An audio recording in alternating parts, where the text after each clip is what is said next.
राधे राधे दोस्तों, जय माता दी। अश्विन मास के शुक्ल पक्ष की प्रतिपदा तिथि को कलश स्थापना के साथ शारदीय नवरात्रि का शुभारंभ होता है। यह नवरात्रि शरद ऋतु में आती है, इसीलिए इसे शारदीय नवरात्रि कहते हैं। एक नवरात्रि चैत्र माह में आती है, उसे चैत्र नवरात्रि के नाम से जानते हैं। इन दो नवरात्रि के अलावा दो गुप्त नवरात्रि भी होती हैं। शारदीय नवरात्रि के 9 दिनों में माँ दुर्गा के 9 स्वरूपों की विधि विधान से पूजा करते हैं। दुर्गाष्टमी या महाअष्टमी के दिन कन्या पूजन, नवमी को हवन और दशमी के दिन शारदीय नवरात्रि का समापन हो जाता है। इस साल अश्विन माह के शुक्ल पक्ष की प्रतिपदा तिथि का प्रारंभ 2 अक्टूबर को देर रात 12:18 से होगा। यह तिथि 4 अक्टूबर को सुबह 2:58 तक मान्य रहेगी। तो ऐसे में उदया तिथि के आधार पर इस साल शारदीय नवरात्रि का प्रारंभ 3 अक्टूबर दिन गुरुवार से हो रहा है। इसका समापन 12 अक्टूबर 2024 को दशहरा पर होगा। और साथ में आपको बता दें कि इस बार माँ दुर्गा का आगमन पालकी पर होगा। माँ दुर्गा हर बार अलग अलग सवारी पर सवार होकर आती हैं। नवरात्रि में माँ दुर्गा किस वाहन पर सवार होकर आएंगी, यह इस पर निर्भर करता है कि नवरात्रि का शुभारंभ किस दिन से हो रहा है। जैसे मंगलवार और शनिवार को नवरात्रि का आरंभ होता है, तो माँ की सवारी अश्व यानी कि घोड़ा मानी जाती है। यदि नवरात्रि गुरुवार और शुक्रवार को आरंभ होती है, तो माँ दुर्गा की सवारी डोली और पालकी मानी जाती है।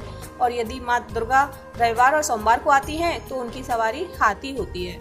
अब देखते हैं कि शारदीय नवरात्रि का कलश स्थापना का शुभ मुहूर्त क्या है। तो 3 अक्टूबर से शुरू हो रहे शारदीय नवरात्रि का कलश स्थापना करने के लिए 2 शुभ मुहूर्त हैं। कलश स्थापना के लिए एक शुभ मुहूर्त है सुबह में, जो कि सुबह 6:15 से सुबह 7:22 तक रहेगा। सुबह के समय आपको कलश स्थापना के लिए 1 घंटा 6 मिनट का समय मिल जाएगा। इसके अलावा दोपहर में भी कलश स्थापना का मुहूर्त मिल जाएगा आपको, जो कि अभिजीत मुहूर्त में है। यह भी अच्छा समय है। दिन में आप 11:46 से दोपहर 12:33 के बीच में कभी भी कलश स्थापना कर सकते हैं। दोपहर में भी आपको 47 मिनट का शुभ मुहूर्त प्राप्त हो रहा है। तो आप अपने समय के अनुसार इन 2 शुभ मुहूर्तों में से किसी भी शुभ मुहूर्त में कलश स्थापना कर सकते हैं।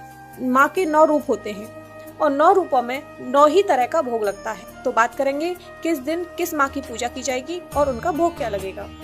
तो 3 अक्टूबर को प्रतिपदा तिथि है। इस दिन कलश स्थापना होगी और साथ में माँ शैलपुत्री की पूजा होगी। नवरात्रि के पहले दिन माँ शैलपुत्री की पूजा होती है। पूजा करने के बाद जब भोग लगाया जाएगा, तो माँ को गाय के घी से बना हलवा या रबड़ी या मावा के लड्डू का भोग लगा सकते हैं आप। उसके बाद दूसरे दिन माँ ब्रह्मचारिणी की पूजा होती है। इस दिन शक्कर और पंचामृत का भोग माँ के समक्ष अर्पित कर सकते हैं, यह उनका प्रिय भोग है। तीसरे दिन माँ चंद्रघंटा की पूजा होती है। चंद्रघंटा माँ को दूध से बनी मिठाइयाँ, खीर आदि का भोग लगाना शुभ माना जाता है। मान्यता है कि इस दिन प्रसाद से माँ चंद्रघंटा अधिक प्रसन्न होती है। चौथे दिन कूष्मांडा माँ की पूजा होती है। माता कूष्मांडा को मालपुए का भोग पसंद है, तो आप मालपुए का भोग लगाएं और प्रसाद के रूप में उसे सभी को वितरित करें। 5वें दिन माँ स्कंद माता की पूजा होती है। स्कंद माता को केले का भोग लगाया जाता है। मान्यता है कि माँ को केले का भोग लगाने से शरीर के सभी शारीरिक रोगों से मुक्ति मिलती है। नवरात्रि के 6वें दिन माँ कात्यायनी की पूजा होती है और माता कात्यायनी को भोग में लौकी या मीठे पान या शहद चढ़ाया जाता है। नवरात्रि के 7वें दिन यानी सप्तमी तिथि को माँ कालरात्रि की पूजा होती है। माँ कालरात्रि शत्रुओं का नाश करने वाली होती हैं और माँ कालरात्रि को गुड़ का भोग समर्पित करना चाहिए। अष्टमी तिथि को यानी नवरात्रि के 8वें दिन माँ महागौरी की पूजा होती है। इस दिन भोग प्रसाद में आप नारियल चढ़ाएं या फिर नारियल से बनी कोई मिठाई या लड्डू अर्पित करें। और नवरात्रि के 9वें दिन माँ सिद्धिदात्री की पूजा होती है। इस दिन माँ सिद्धिदात्री को हलवा पूरी, खीर या चना मसाला का भोग लगाया जाता है और उसके बाद कन्या पूजन किया जाता है। नवरात्रि के 9 दिन माता रानी की कैसे पूजा करनी है, कैसे चौकी लगानी है और कैसे कलश स्थापना करनी है, पूजा की सरल से सरल विधि आपको हमारे इसी चैनल पर वीडियो मिल जाएगी। तो प्लीज उसे जाकर अवश्य देख लें।